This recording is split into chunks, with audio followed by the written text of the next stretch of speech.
New Yorker, so if the accent sounds a little New York, that's why. Um, I'm really glad to be able to do service. My sobriety date's August 24th, 1986. And, my home group went to Zoom right after COVID when they shut our place down. And actually our meeting hall no longer exists because it was all AA meetings and it's just no longer exists. So the Zoom meeting died and I realized for the first time in 34 years, I haven't had a home group. So I found a home group. Last week, I asked to sign up in the book to become a member, and they said, oh, we already locked it up in the closet. So as of next week, I can say I technically have a home group, Sisters in Sobriety in Port St. Lucie, Florida. And I'm very, very glad to be able to be a live meeting and be able to get a commitment hopefully soon. So what happened, what it was like, and what it's like now. I grew up in Long Island, New York, a very nice suburb, Massapequa. I had a family who loved me very much. I wasn't raised with alcoholism. I wasn't raised with yelling. I wasn't raised with abuse. I had a very nice childhood. I had everything a little girl would need and some of the things I wanted. And so my home life was good, but my school life was torture. So I know there's a lot of anti-bullying that people are aware now, bullying awareness, and I'm sure people have been bullied since the beginning of time, but I got brutally bullied as a kid. And I was the tallest kid in school, and I had very little hair on my head until like fourth grade. It started to grow. I had like what a baby's born with. Some babies actually come out with more hair than I had the first couple of years in school. And at my age, I was very sick as an infant, and they gave me a drug called tetracycline. So it made my permanent teeth come in black. So, I got told every day, you're ugly, you look like a boy, why don't you brush your teeth, blah, blah, blah. Nobody'd sit with me in the cafeteria or play with me on the playground. I mean, it was so bad. The whole class would get invited to a birthday party, and I would be excluded. So none of that made me an alcoholic, by the way. Let me just clarify that. But it did prime me perfectly for my first drink. So when I was about I want to say around fourth grade, I'm not exactly sure, but I was on the bus, and the bus is the worst place to be bullied because there's literally no escape. And one of the kids put a wad of gum, stuck it in what little hair I had.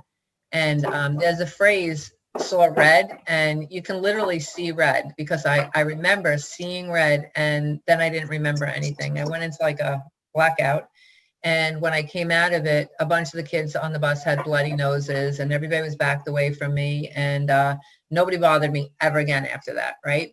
So a lot of times when I'm at live meetings, people start clapping like, yay, good for you. Well, it actually was a lot worse because when I was being bullied, I was being noticed, and from that point forward, I was totally invisible. It's like nobody talked to me. It was just, I was invisible. And it was very painful. I escaped into books, and I looked at later on when I got sober that I actually, as a child, was having suicidal ideations because I would watch the teacher. We had chalkboards back then. I don't know. A lot of people don't remember those, but we had chalkboards back then. And when I was a kid and the teacher would erase the chalkboard, I would literally wish that I could be the chalk and somebody could just make me disappear.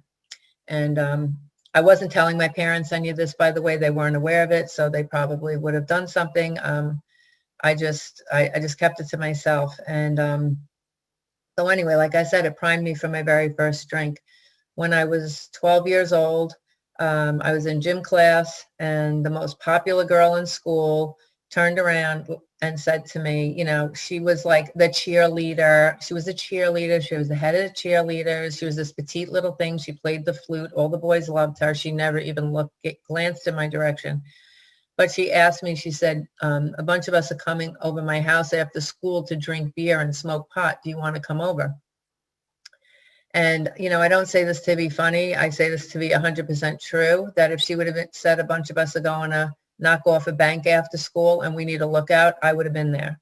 It was literally the first thing I ever got invited to do.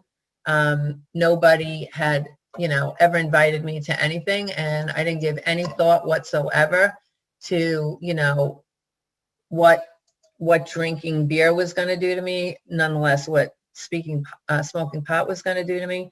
So, but I went, and part of me thought it was a setup, and part of me thought I was in for the biggest bullying of my life. But for whatever reason, I don't know why I got invited, but so you hear a lot of people when they say they drank their first drink and all of a sudden they felt prettier or funnier or smarter or taller or shorter or thinner or whatever. They could talk to the boys, they could talk to the girls. None of that happened to me.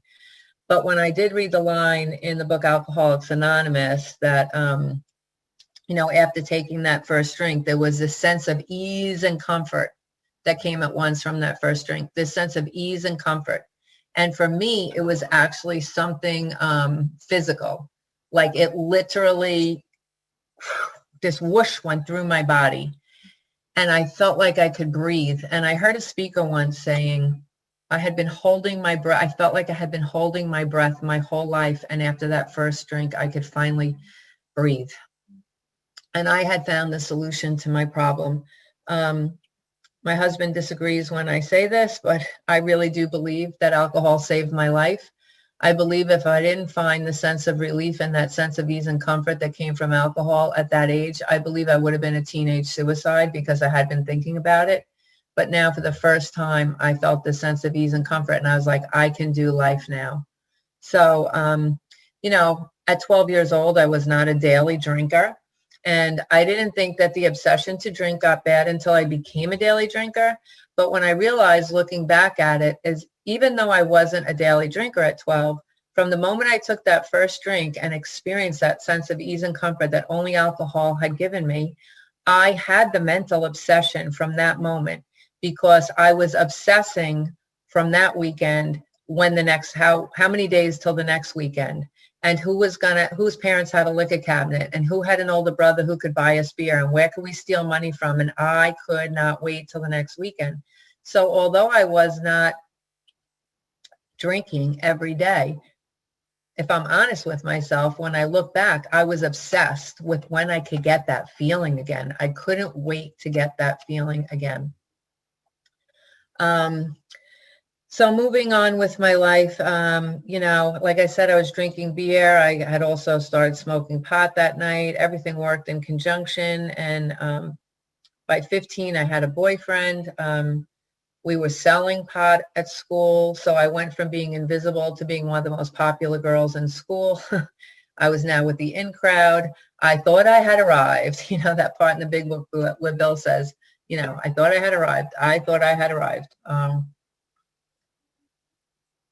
And, the consequences, I went from being a straight A student and perfect attendance to being a straight F student and having to sign in with the attendance officer from 10th grade all the way till I graduated because I had so many absences from school.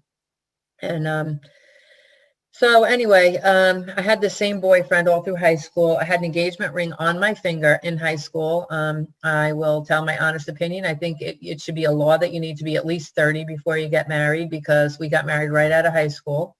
And my parents had planned this big, beautiful wedding for me. It was phenomenal. And white Rolls Royce and it was just a fairy tale.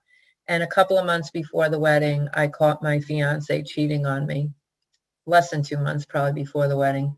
And so I tried to call off the wedding. I said I was calling off the wedding, but I ended up marrying him because it makes me sad to say this. At 19, I really kind of felt like, well, I'm lucky anybody wants me, right? Because that low self-esteem from you're ugly, you look like a boy, why don't you brush your teeth, being invisible.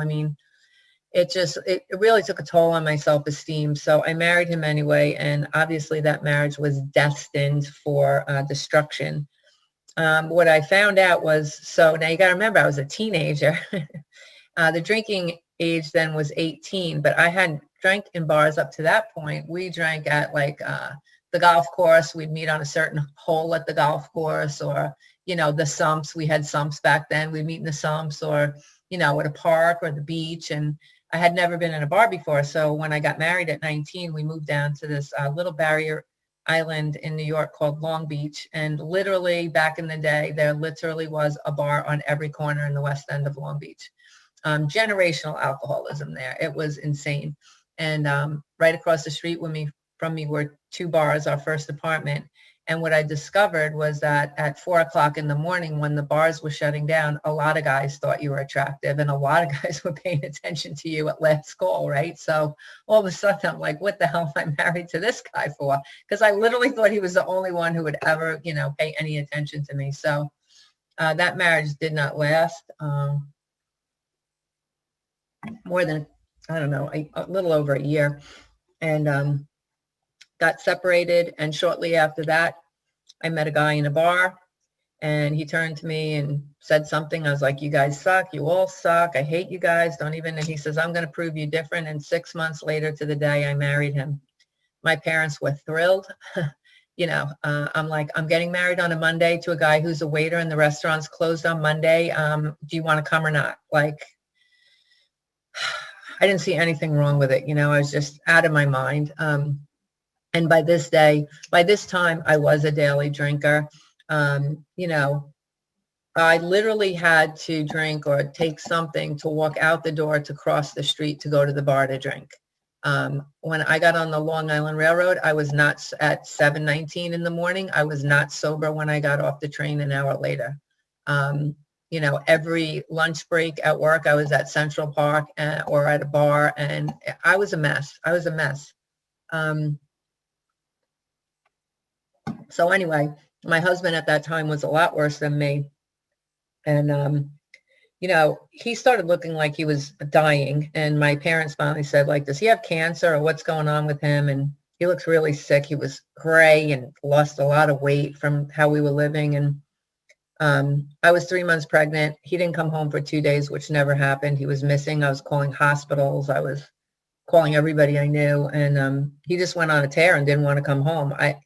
He told me later it was the fear of becoming a father, right?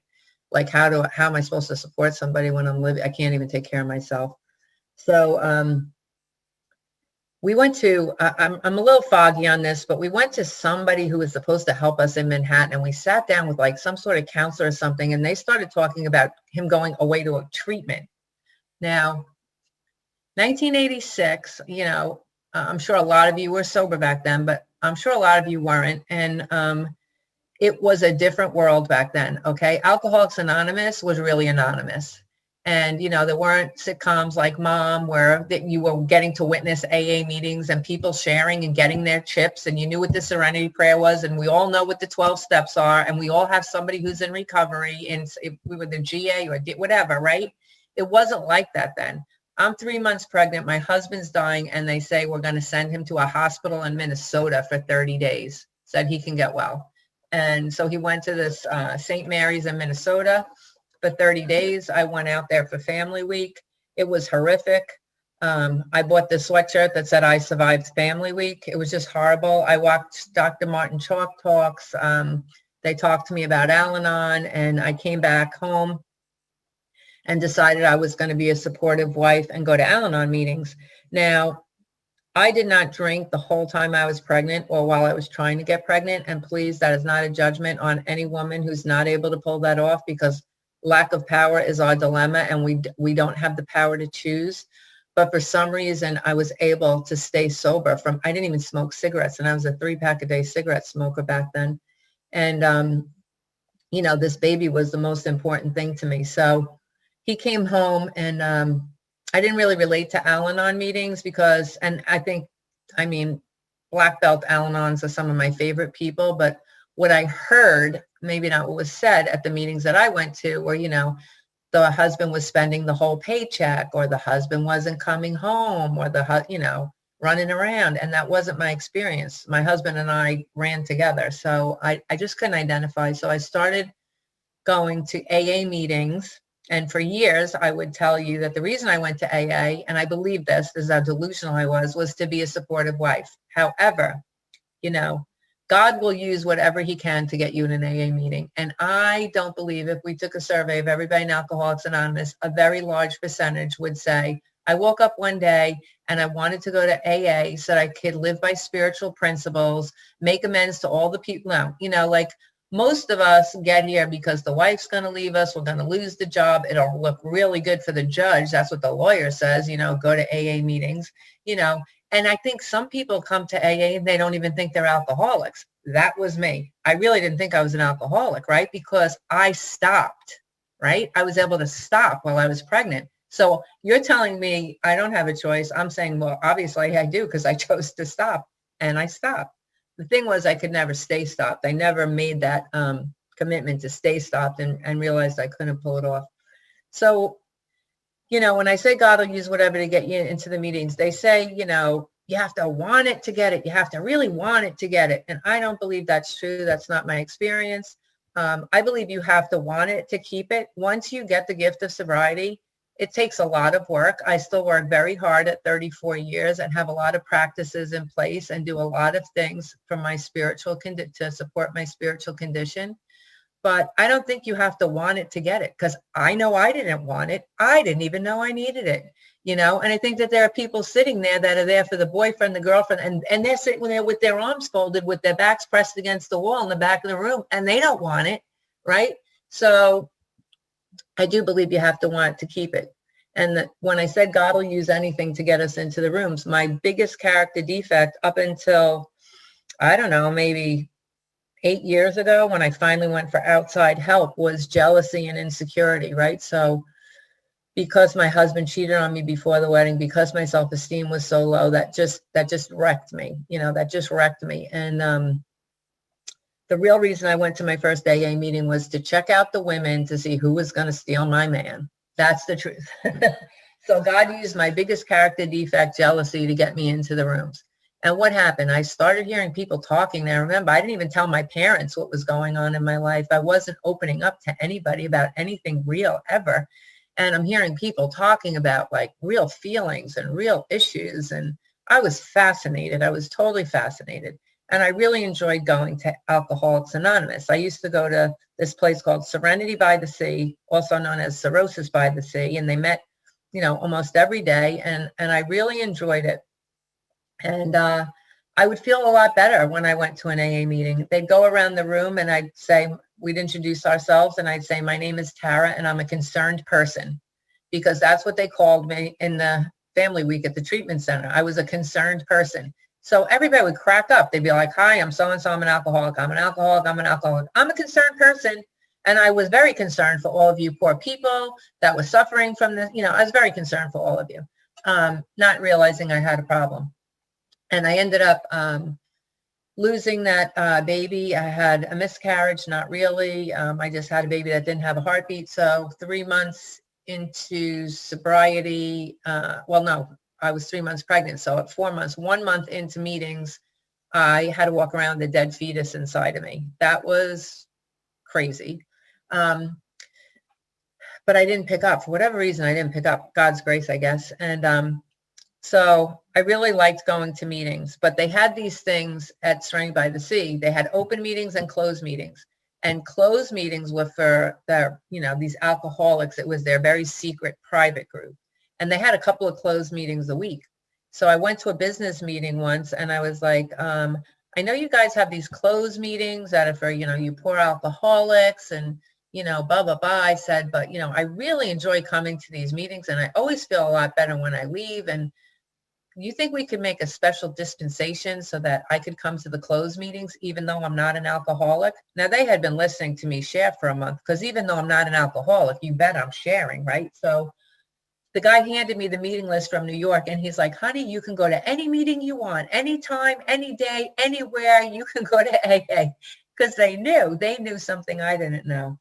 And so now I'm all in. I'm like, okay. I went and I heard a woman and she told my story. Everything, the being bullied, the obsessive reading. She just told it like from beginning to end. And I realized how sick she was. And all of a sudden I realized that's me. If she's sick, I'm sick. And it's like the penny finally dropped. And I was like, oh my God, I'm an alcoholic. Like I really am an alcoholic. So I'm the type of person that's all or nothing. And when I'm all in, I'm all in. So I took every single suggestion that was given to me right from the get-go. Get a sponsor, got a sponsor. Get a commitment. My first commitment was emptying and cleaning ashtrays, because back in the day, we actually got to smoke in meetings. I don't know how you young people or old people that smoke or vape get sober without being able to do it. God bless you. That's a whole nother level, because I don't know how many cigarettes I smoked during a meeting. I didn't stop. So that was my first commitment. I said 90 and 90. I did 90 and 90. I went on every AA conference. I went every 5 years. I went to the International AA Convention. I worked in a sober nightclub. I managed a sober nightclub called Steps, which is kind of ironic. I went to Sober Club Meds for vacation, where there were meetings morning, noon, and night at these Sober Club Meds. And I literally thought I was the poster child for Alcoholics Anonymous. I didn't think anybody was doing a better job of Alcoholics Anonymous than me. The problem was, as the years went by, there were 3 times that I was suicidal in Alcoholics Anonymous. And I could not understand why, because I'm doing everything I'm being told to do. Everything I'm being told to do, I'm doing. And I'm not happy. I had this hole in my soul that I tried to fill with things, whether it was relationships, whether it was alcohol, whether it was when I got sober, food. I gained over 100 pounds. Shopping. Oh my Lord, I almost lost my home from shopping, because if I get that, I'll be happy. If I get that house, I'll be happy. If I get that car, I'll be happy. And the shine would wear off. It progressed almost immediately. And one of the stories that made it totally clear to me of how I was trying to do something and it wasn't working was, I'm a car person. Since I was a little girl, I loved cars. I've always loved cars. And I was stopped at a red light, and this car pulled up next to me with the top down. There were 4 surfer dudes in it. The music's playing, and I'm looking at the body shape, and I'm like, I have never seen that car before. I have got to know what kind of car that is. So I let him pull ahead of me, and I see it was a Saab convertible, a 900 turbo convertible, black with camel leather interior. And in that moment, I knew if I could just drive that car, I would be happy. So within a month, I was driving that same exact car with an exorbitant car payment. I can't even tell you. I'm embarrassed to say how much I was paying for it. And I'm driving around for like maybe a month, maybe a little bit more. And I got bleach blonde hair, and I'm tan, and I'm at the beach, and I'm playing my music. And I'm like, I got it going on. Nobody else in the whole town had a Saab convertible.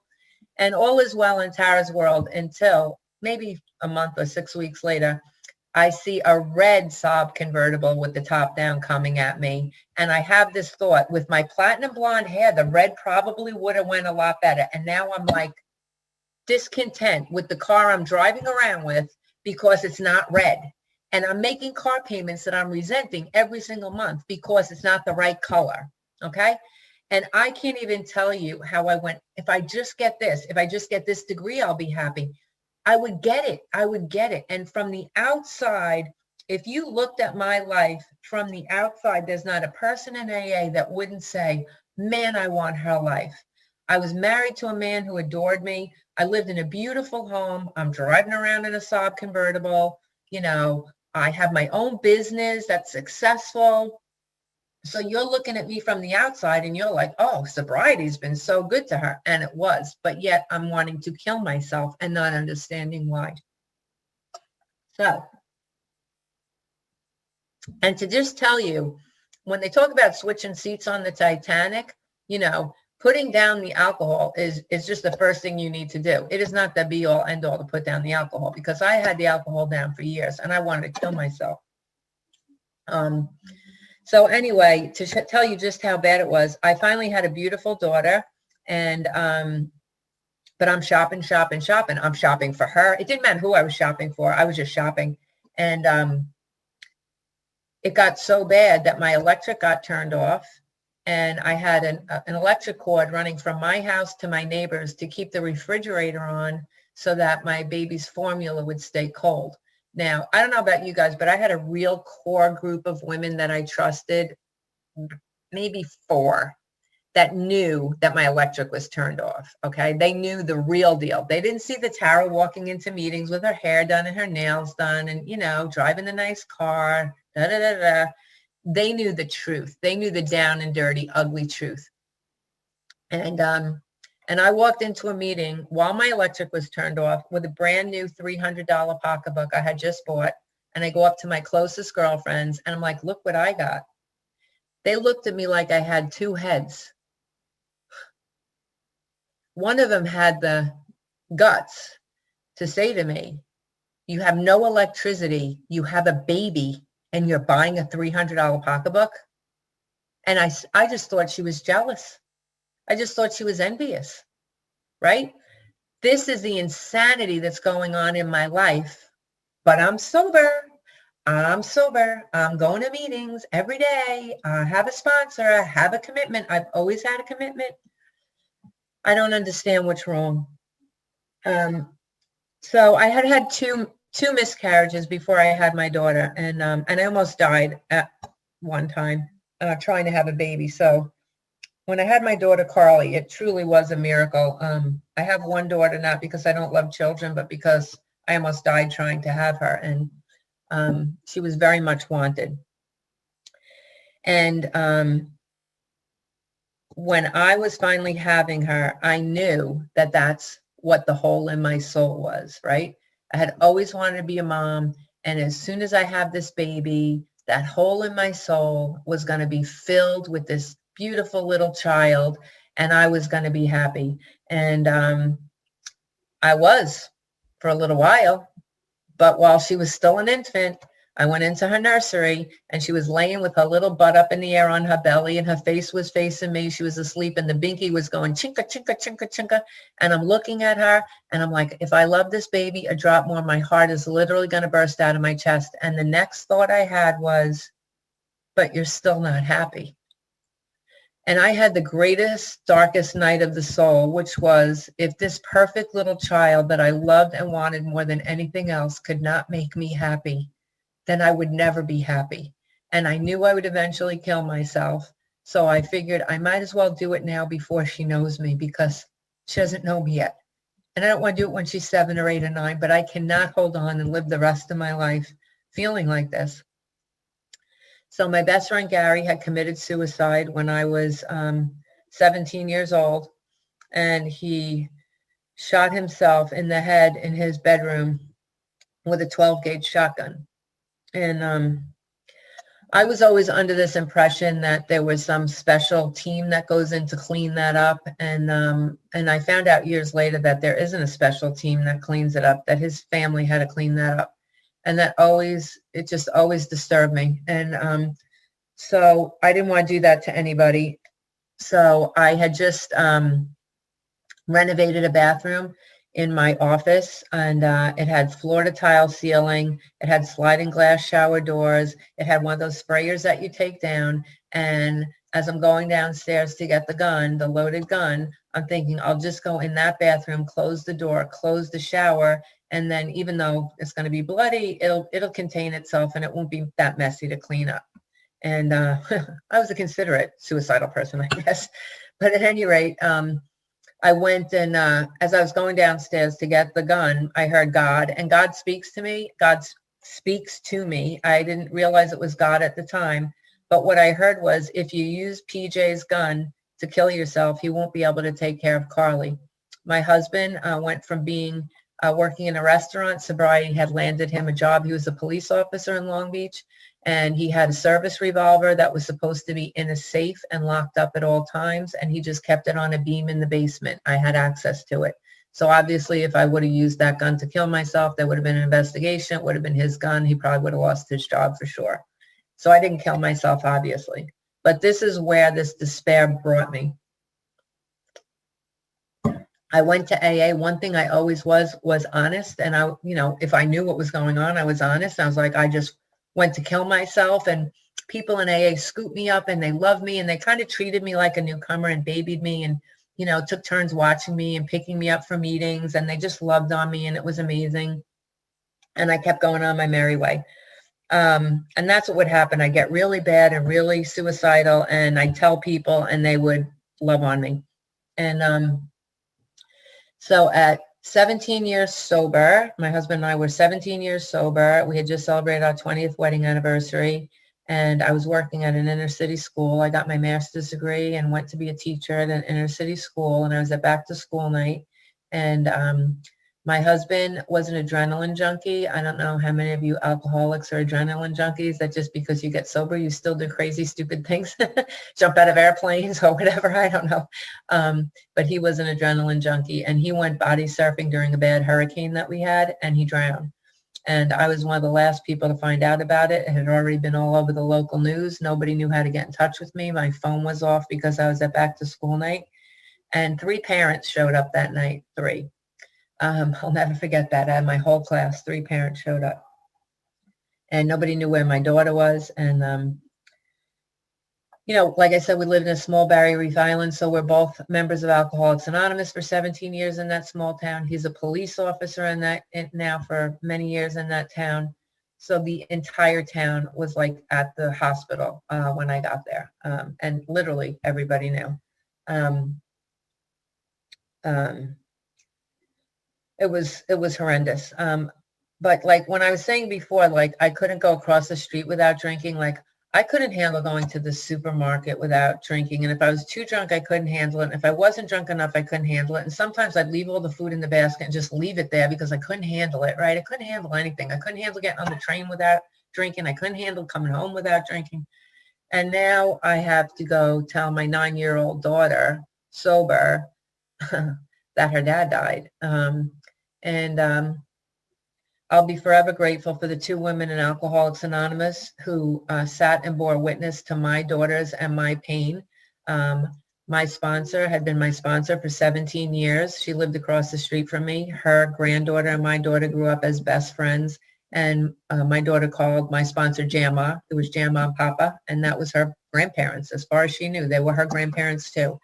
So for my sponsor to sit there and bear witness to this little girl who she loved like her own granddaughter, I don't know how she volunteered to do that, but she did. And her Aunt Beans, who never had children and thought of Carly as her own daughter, sat there and bore witness to this kid's pain. And I'm not friends with either one of those 2 people today, but I will, till the day I die, be grateful for them standing in the gap with me to do that. So anyway, 6:30 the next morning, I'm at a meeting. That's my home group now, right? So 6:30 in the morning, I have my sponsor on one side of me. I have my friend on the other side of me. I have my daughter on my lap because she grew up in the rooms of Alcoholics Anonymous since she was an infant. And it was just god awful. You know, they say you won't regret the past or wish to shut the door on it, but I will always regret I'll regret that part of my past because I remember my daughter sat on my lap and said, I just want to die and go to heaven and be with Daddy. I just want to die. And I could not handle her pain and my pain. I just couldn't do it. I just couldn't do it. I was not emotionally there for this little girl at all. She was fed. She was clothed. She said to me years later, I didn't lose 1 parent when Daddy died. I lost 2. But I was sober. And I know everybody handles grief differently. And maybe one day God will remove it from me. But I do regret that time in her life and many years after that time in her life. So everybody told me after the first year, everything would be okay. After the first anniversary, after the first, Christmas, whatever. And don't ever tell anybody that. Please don't ever tell anybody that, because somewhere in my brain, the anniversary of his death, when we put his ashes back in the ocean and the bagpipes were playing and we had a whole service, I thought I was going to walk through some magic mirror and life would be good again. And it wasn't. It wasn't at all. So I was a lot worse the second year than I was the first year. And now I had this grand thought that what would make it better was finding a husband and a father for my daughter. Now, I lived on this small Barrier Reef Island. I went to the gym every day. I had a personal trainer. I had bleached blonde hair. I was tanned. You could see my 6-pack from a block away. I looked the best I have ever looked or will ever look in my entire life. And nobody was even asking me out for a cup of coffee. And I said to my friend Richie, it's been 2 years. Like, nobody's even asked me out for a cup of coffee. Is something wrong? He goes, oh, something's very wrong. And I go, well, please tell me so I can address it. He goes, Tara, there is not a guy with balls big enough in this town to ask you out because the entire police department is watching you and Carly. And if anybody would have hurt you, they'd have to leave town. So I was like, oh, okay, that makes sense. I felt a little better, right? So I'm like, well, how am I going to meet anybody? I don't go to clubs. I don't go to bars. Nobody in AA is going to have anything to do with me. And somebody had recommended to me, this was a long time ago, Match.com. Okay, so I married my 15-year-old boyfriend. I had never gone on a date in my entire life, right? So they set up a profile for me, and I attract every weirdo under the sun, everyone. My self-esteem is so low. I'm so lonely, and I'm so full of grief that, this is so hard. I hope this never gets easier. I would meet these men that I didn't know from a hole in the wall. I'd bring them home. I would have them around my now 11-year-old daughter. And she would say, Mommy, please don't let him come back again. He scares me. This kid had better sense than I did. I remember one Mother's Day, I was hanging around with this guy, and we came home from church, my daughter and I, and his van was in front of my house, and she begged me, please, Mommy, it's Mother's Day. Don't let him come in. It's my day. And I said, well, it would be rude, Carly. I'm just going to let him come in and have a cup of coffee, and then he'll leave. And he was there the whole night. And she stayed up in her room alone on Mother's Day. And I chose this not nice man over my own child. The woman I am today, if I was in that position, first and foremost, her needs would be met before mine. But when I did start dating, I would have the police officers I know run a full background check on anybody I was considering even dating. And I would have to know their integrity very well before I even let them meet my daughter. So I'm not proud of it, and I do regret it, but that's the way it went. And so after a while, I met a guy in AA, and I really liked him, and my daughter loved him. So more importantly, she loved him, and we got along great, and life was great. And I finally felt like there was light at the end of the tunnel, and things were really just nice for the first time in a long time. And we hit one small hiccup, which was that he started smoking crack cocaine. And when I first met him, he said, this isn't going to end well, Tara. I'm telling you, this isn't going to end well. And I'm like, oh, what are you talking about? Life is great. This is great, And my daughter was raised in the rooms of Alcoholics Anonymous from the time she was maybe a month old. She had been to more meetings than a lot of people I know. She was loved on by people in the rooms of Alcoholics Anonymous. She has never seen anybody drunk. I did not keep alcohol in my home. That's not judgment on people who do. I just didn't have a need to. And now I have a guy in my house cooking crack cocaine, smoking crack cocaine. And my daughter's like, what's wrong with Brian? He's acting funny. Word got to my parents. They lived in Tucson, Arizona. I'm in New York. They had retired. They're in Tucson. Word got to my parents that I had a crackhead in the house around my daughter. And I got a call from my parents, and they said, find us an apartment in Long Beach that accepts dogs, and just buy it for us. We're coming to Long Beach. And I was like, oh, how nice. I'm not even getting it. I'm not even getting that my parents in their 70s who have lost somebody they love, who have made a life for themselves in Tucson, are so worried about my behavior that they leave everything they love to come move back to the place they left because they're so worried about me and my daughter. My sponsor, Carly's Jamma, literally said, if you don't stop seeing Brian, I can't sponsor you anymore. I can't watch this. I just can't watch this. And I was like, oh, well, see ya. A woman who had been like a mother to me for 19 years. I just kicked her to the curb. But I'm sober, okay? I'm going to meetings. I'm sponsoring women. I have a commitment. I have a home group. I'm doing it all, and this is how I'm behaving. And I'm here to tell you that I caused my family and the people who love me more harm sober in Alcoholics Anonymous than I ever caused them when I was drinking. So what's the problem? What's the problem? Well, I believe God uses everything for good and that there are no mistakes. And my God used a crackhead named Brian to literally save my life. Because Brian said to me one day, "Tad, I'd never want you to lose your 19 years, but I can't stop thinking of what it would be like if we got high together." And every hair on my body stood on, and it was on me like a cloak. Like there was not a doubt in my mind I was going out. There was not a doubt in my mind I was going to die. And there was not a doubt in my mind that that little girl was going to be an orphan. And at that point, that's the only thing I cared about. And I called this woman, Val, that I had met at a conference, an AA conference. I took her number. This was all God. God had this waiting for me because I wasn't asking any women for their numbers. I had double digits. I'm coming up on 20 years. I'm not asking women for their numbers, but I had Val's. And I called her and she picked up on the first ring. And I'm like ugly crying, like, I'm going to smoke crack. My daughter's going to be an orphan. I'm going to die. And I took a breath and she asked me the most peculiar question when I finally took a breath. And she said, "Have you ever read the big book of Alcoholics Anonymous?" And I was so angry. I'm like, "Didn't you hear me? I've been sober for 19 years. Of course I've been to big book meetings. I've been to tons of big book meetings." She said, "Honey, let me rephrase the question. Have you ever gone through the specific set of directions as outlined in the big book of Alcoholics Anonymous?" And 19 years of going to meetings, my response was, "There are directions in that book?" She said, "What are you willing to do not to pick up?" And I said, "I will do anything you tell me."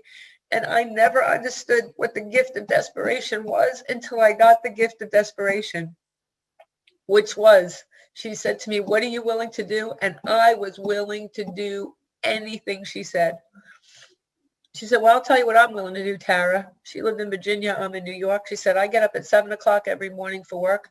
I'm willing to wake up at 6 o'clock in the morning on Monday, Wednesdays, and Fridays. Are you willing to call me at 6 o'clock in the morning so we can read that book and you can have an experience with it?" I'm like, "I'll get up at 3 o'clock. I'm like, I would have done anything.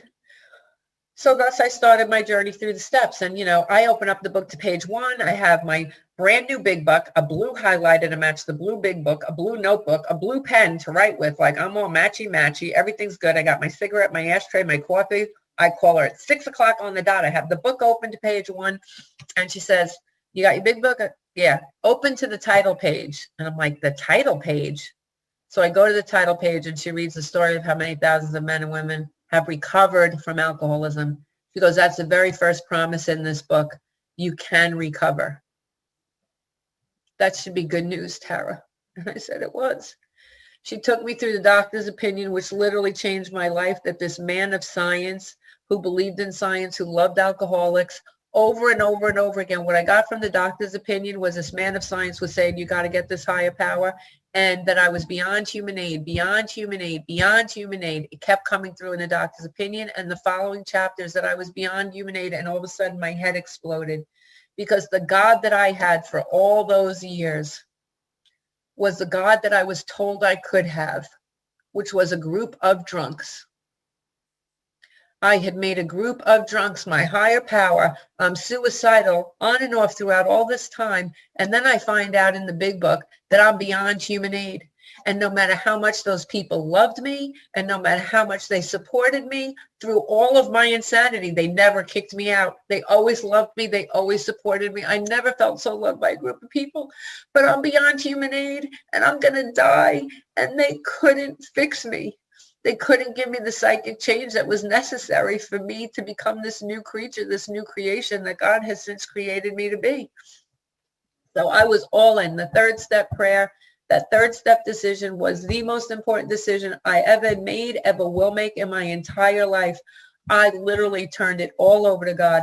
Everything, not just my weight, not just my finances, not just my marriage, not just the job. It was like I was so exhausted from trying to manage my life and just being so miserable that I just didn't want to do it anymore. I'm like, okay, I'm done, you do it. And it was the most terrifying feeling to let go, absolutely. But simultaneously with taking that leap of faith, which was terrifying, I had this peace that came over me, that I don't ever have to figure anything out again for the rest of my life. I just have to seek God's will and be obedient to what he tells me to do, because by this time, my God was loving and forgiving and merciful and was my biggest cheerleader and wasn't condemning me. And when I was broken, he was crying tears for me because I had a child and I knew what it felt like to be a parent. And I looked at when they said God as your father, the director, whatever God, I looked at him as my father, and he still is today. I went through the rest of the steps. Step 4 and 5 changed my life because I saw in black and white for the first time, in black and white, that me, apart from a relationship and a dependence upon God, I was a miserable wretch. With all my intelligence, with all my willpower, with all my best intentions, here in black and white is what my life truly looked like. And I was miserable. I was selfish. I was manipulative. I was so selfish and self-seeking, and I couldn't even see it. And everybody that I was pointing at the finger at, and every relationship that I blamed them, I'm the one who blew it up. You know, I set the ball rolling, and I see very clearly who I am apart from God. And once I realized that, I sought God, and I still seek him every day. And he's changed me into this amazing woman of grace and dignity and love and generosity. And I'm so different than the woman I was before. I am all about the big book of Alcoholics Anonymous and taking the steps with a sponsor, because you can be so changed if you do those steps thoroughly and honestly. That was when I was 19 years sober. I'm 34 years sober, and I'm even more excited about it now than I was then, because it just keeps getting better and better. And, you know, my favorite step now is probably step 11, because it says, sought through prayer and meditation to improve our conscious contact with God. I have this intimate, personal, loving relationship with God. He is the most important thing in my life. That relationship is more important than my child, my parents, my husband, my best friend. Because if I don't have that relationship with God, I'm a horrible mother. I was an unfaithful wife. You know, I'm not good to my parents. I'm not a good friend. But with God in my life, I get to be a good mom, and I get to be a good wife, a good, faithful wife. And I get to move to Florida because my parents are elderly, even though Florida is the last place I ever wanted to live. I can think about their needs before mine. And this is all God working through me. You know, this is not me. Anytime somebody gives me a compliment, I'm like, that's all God, because that's not who I am apart from God. You don't understand. I am a wretch apart from this relationship with God. So, you know, I just want to end with something. This God gives me visuals, and the one he gave me was I came to AA with this empty plate in my hands, right? I had this empty plate, and people loved on me. Man, did they love on me. I finally felt loved from people, and I walked around with crumbs on my plate for 19 years going, look at my crumbs. I was so happy to have crumbs.